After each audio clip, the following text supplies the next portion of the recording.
개장 이후 30분 정도 지났습니다. 저희는 오늘도 현 구간 가장 빠르고 가장 뜨겁게 움직이고 있는 이슈와 섹터 종목까지 체크해 보도록 할게요. 오늘도 MBN 골드 조범수 매니저와 함께합니다. 어서 오세요. 안녕하십니까? 네, 반갑습니다. 저희 핫한 이슈 바로 체크해 볼게요. 첫 번째로 온디바이스 AI 짚어보겠습니다. 이 AI의 시장 영향력 점점 커져가는 가운데 SK 하이닉스도 온디바이스 AI에 뛰어듭니다. 현지 시간으로 다음 달 3일에서 6일 열리는 세계 최대 IT 전시회 MWC 2025에서 온디바이스 AI용 메모리를 포함한 차세대 반도체 제품을 공개할 예정인데요. 관련해서 어떻게 보고 계실까요? 하이닉스가 어제 장 끝나기 직전에 갑자기 한 1.9%, 2%가 좀 팍 하면 올라왔어요. 그거 보면서 야, 이거 지금 SK 하이닉스가 아직은 반등 나올 자리가 더 많이 열렸구나라는 생각을 조금 더 했습니다. WC에서 이제 AI 반도체 아니면 모바일용 반도체용 전반적인 이제 온디바이스 AI향, AI용 메모리를 공개한다는 이야기를 해준 상황인데 SK 하이닉스는 일단 엔비디아 쫓아가는데 요새는 엔비디아보다 좀 먼저 움직이는 듯한 느낌이 없지 않아 있습니다. 자, 이번에 온디바이스 AI 흐름들이 흘러나오고 있는데 온디바이스 AI에 대해서는 사실상 작년부터 계속해서 좀 이어져 오던 이야기라고 알고들 계실 겁니다. 우리가 항상 예시를 들잖아요. 이 앞에 있는 노트북 그리고 우리 손에 있는 이 휴대폰. 네, 휴대폰도 이거 바꾼 지 얼마 안 된 것 같은데 벌써 신제품이 나온다고 합니다. 속이 쓰리네요. 네, 자, 온디바이스 AI라고 하는 부분들은 사실 앞선 시장에 좀 이 순환매와 좀 연관성이 매우 높다라고 저는 일단 보고 있습니다. 온디바이스 AI 대표적으로 잡자면 우리 소매품입니다. 소비. 우리 고객님들 CPC, C2 막 이런 얘기, B2C 막 이런 얘기 많이 들어보셨잖아요. 커스터머, B2C 형태가 되겠죠. 자, 그런데 물론 이 현재 우리 경기 상황과 엮어서 봤을 때는 온디바이스 AI 내지는 이 B2C 형태의 노트북, 휴대폰 아니면 AI가 들어간 제품군들에 대한 판매량이 올라오는 것을 기대하기에는 쉽지는 않습니다. 네, 그래서 일단 대표적으로 온디바이스 AI에 대한 판매량을 잘 보여주는 기업이 하나 있어요. 우리나라에서 노트북 만들고 휴대폰을 이제 안 만드는 회사 있어요. LG.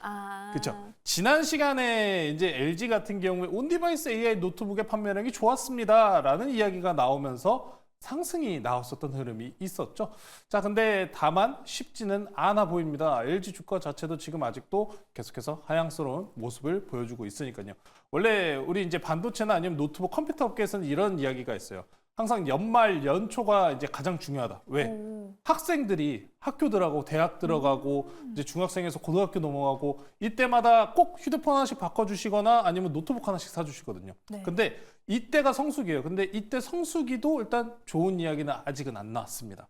그러다 보니까 이거는 좀 경기의 영향도라고 좀 보시면 될 것 같고 다만 R&D와 관련된 투자가 지속되기 때문에 이런 판매향보다는 장비주들 이런 쪽들 주가가 저렴했었던 종목들이 선행적으로 올라오고 있다고 보시면 될 것 같습니다. 자, 온디바이스 AI향이라고 한다면 LPDDR 제조 반도체를 봐야겠죠. 제조 반도체 한번 보시겠습니다. 네. 자, 제조 반도체의 경우에는 지금 바닥권에서 저항대 뚫고 지금 거의 매물대까지 다 올라온 상황입니다. 큰 흐름으로 먼저 보실게요. 앞선 강한 매물대 구간까지 이제 거의 다 올라온 상황이에요. LPDDR 이 온디바이스 AI 향이 나쁘지 않다라는 이야기를 드릴 수밖에 없는 게 최근에 중국의 AI 투자가 다시 한번 활성화를 빚고 있지 않습니까? 이 LPDDR 같은 경우에도 중국향에 대한 수출 비중이 꽤나 높습니다. 자, 그러다 보니까 지금 경쟁 심화 구간이라는 거예요. 그래서 최근에 어떻습니까? 구리 가격까지 같이 올라갔잖아요. 온디바이스 AI 반도체 투자한다고. 자, 그러다 보니까 일단은 현재 제조 반도체 그리고 어버브 반도체가 장 초반에 강세를 달렸습니다만 일단 반등, 저항대 근사치값까지 올라왔기 때문에 오늘 눌리는 모습이다라고 보시면 좋을 것 같고요. 자, 어버브 반도체도 한번 보실게요. 네.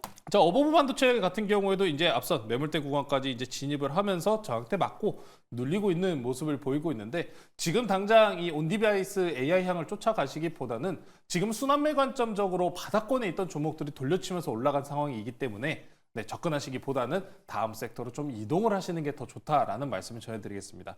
오늘 온디바이스 AI 뉴스 나오면서 또 잊고 있었던 CXL까지 뉴스가 나오잖아요. 자, CXL 같은 경우에도 한번 YC를 한번 볼 텐데 YC 같은 경우에도 CXL 대표 관련주 중에 하나죠. 오늘 장 중에 보시면은 네, 6%가량의 상승분 이후에 응봉전환하고 있는 모습을 확인할 수 있습니다.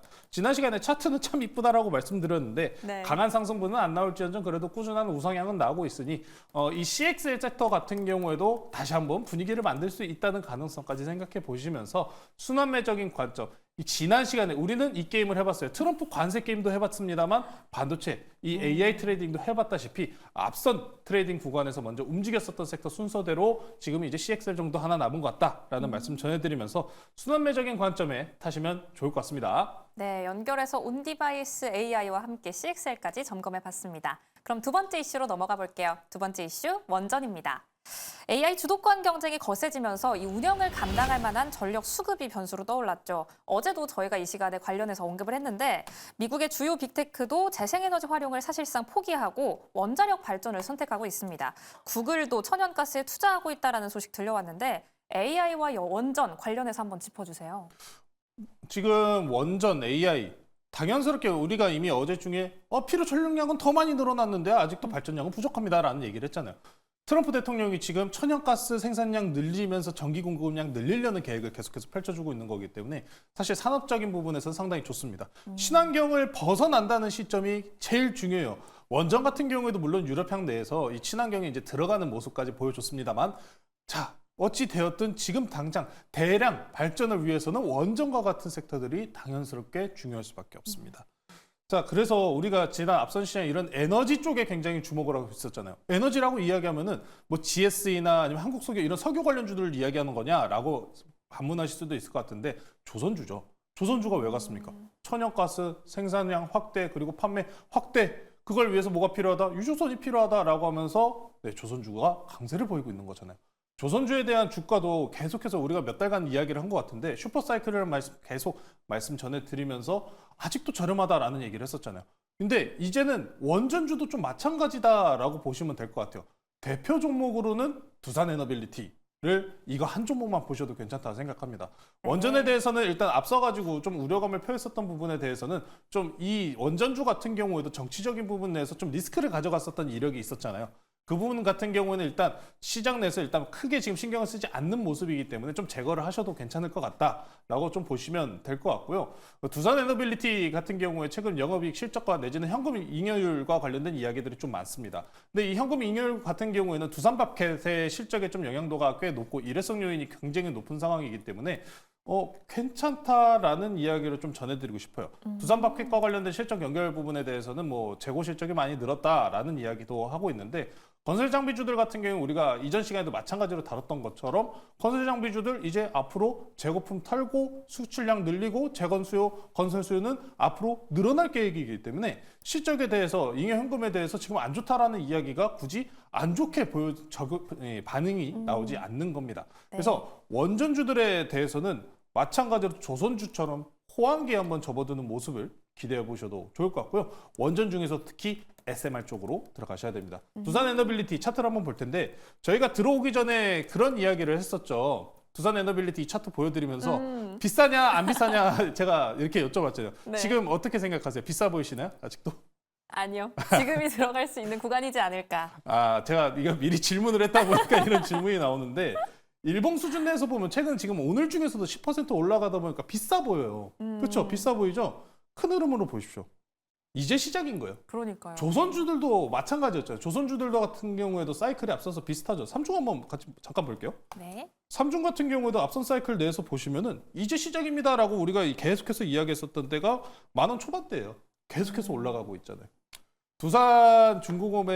두산에너빌리티에 대해서 SMR에 대해서는 지금 계속해서 투자 확대에 대한 부분이 긍정적으로 이어질 수밖에 없는 게 조선업 같은 경우에도 어떤 이야기가 나오냐면은 SMR 탑재 선박 이야기가 나오고 있습니다.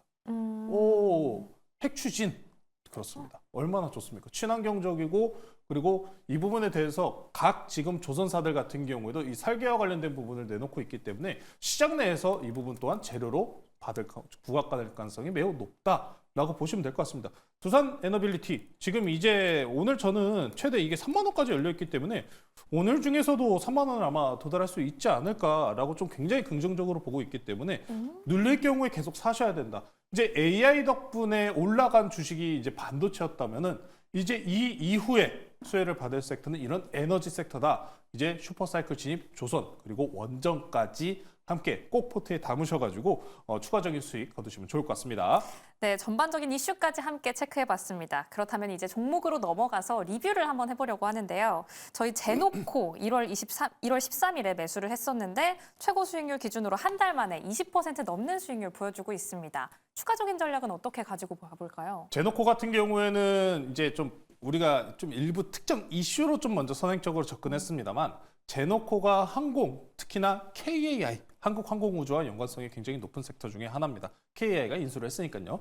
자, 그러다 보니까 지금 현재 방산시장 내 주가 흐름이 나쁘지가 않습니다. 그래서 함께 올라오고 있는 모습이기 때문에 이제 장기 저항선 돌파가 나온 시점입니다. 2차 목표가를 21,000원까지 일단 제시를 해드리니까요. 충분하게 다시 돌파 시도가 가능하다는 점. 다시 한번 17,000원.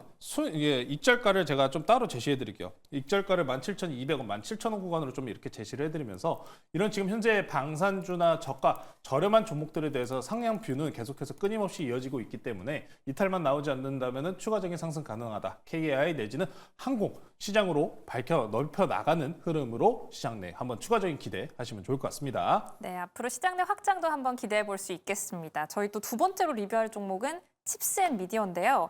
1월 31일에 매수해서 2주 정도 지났습니다. 수익률이 14.8% 보여주고 있어요. 목표가를 터치한 다음에도 올라가고 있는데 들어가 봐도 괜찮은가요, 지금? 여기서는 저는 좀 수익 실현을 좀 하고 싶어요. 추가적인 상승에 대한 가능성을 완전히 배제할 수는 없습니다만 그럼에도 불구하고 거의 다 올라오지 않았나라는 생각이 좀 많이 드네요. 정말 꾸역꾸역 올라온 것 같아요.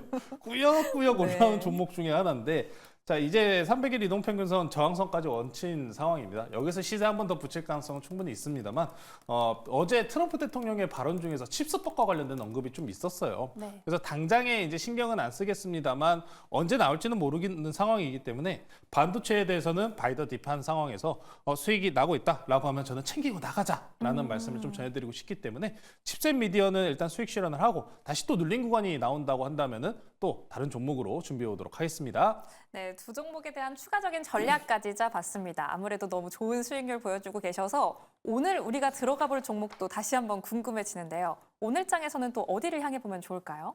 오늘 원전에 대해서 고민을 많이 했는데 너무 빨리 치고 가더라고요. 네, 그래서 오늘은 눌리고 있는 종목을 좀 노려보고 싶습니다. 앞서서 우리가 제노코 리뷰하면서 이미 이야기를 한 종목이고요. 현재가 54,500원에 편입하도록 하겠습니다. KAI 항공우주 종목 소개시켜드리도록 하겠습니다. 자, 방산주들 최근의 흐름이 굉장히 나쁘지 않죠? 좋습니다. 그 중에서도 원래 한국항공우주 같은 경우에는 이 지금 현재 인도양에 대한 수출권 때문에 일부 좀 문제가 있습니다. 그 부분 때문에 주가에 대해서 저렴한 평가를 받는 종목 중에 하나입니다. 자, 다만 항공, 우주선 부품 제조 그리고 설계 사업을 영위하고 있는 기업입니다. 참 아쉬운 점이 이 기업의 연관성이 높은 곳이 바로 인도 시장과 그리고 보잉사입니다. 근데 이 주가가 최근에 추가적인 낙폭을 만들었었던 게 보잉사에서 파업이 났어요.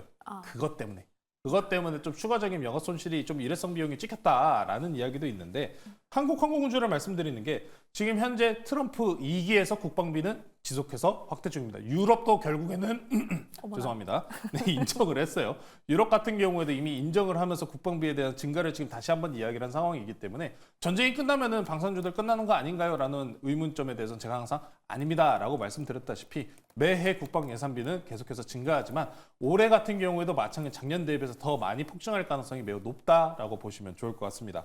추가적으로 한국항공우주가 이제 인도네시아 시장에 대한 지출권이 굉장히 많이 걸려 있는데 오늘 또 트럼프 대통령이 인도네시아와 또 이제 추가적인 F-35 수출과 관련된 이야기도 같이 붙었었던 이력이 있기 때문에 인도 시장에 대한 확장성은 충분하게 지금 입증이 되었다고 이야기를 할 수 있을 것 같습니다. 인도네시아 이제 항공방산 시장이 우리나라에서는 일단 14조 규모로 일단 추정을 하고 있는 상황인데 인도네시아가 주력적인 수출 시장인 만큼 한국항공우주도 그에 맞게 긍정적인 뉴스 나올 가능성이 매우 높다라고 보시면 좋을 것 같습니다. 자, 차트 한번 보실게요. 네. 자, 한국항공우주 같은 경우에는 바닥권에서 지속적으로 박스권 형태로 많이 움직였었던 종목 중에 하나입니다. 박스권으로 지금 현재 계속해서 버텨온 종목 중에 하나이기 때문에 딱 추세적인 트레이딩을 먼저 말씀드릴게요. 목표가 같은 경우에는 61,500원 제시해드리도록 하고요. 손절가는 이 해당 추세 이탈 나오는 51,000원으로 제시해드리도록 하겠습니다.